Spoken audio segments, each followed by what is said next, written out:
I'm sure many of you have struggled getting over speed bumps and have had too many people in the car, resulting in rubbed fenders or bad turning radius. At its core, air suspension allows you to adjust the height of your vehicle to avoid these problems. At the touch of a button, you can adjust your system and instantly be at a raised height for optimal clearance. If the load changes in the vehicle, an air suspension system can adjust back to your desired clearance as well as maintain proper suspension geometry.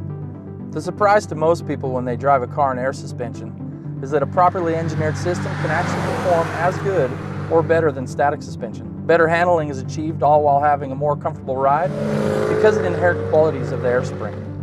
Here we are driving on a rough road, yet I still feel totally isolated from all the harshness. Bottom line, with air suspension, you get a low car, drivability, and the flexibility to have one car do everything.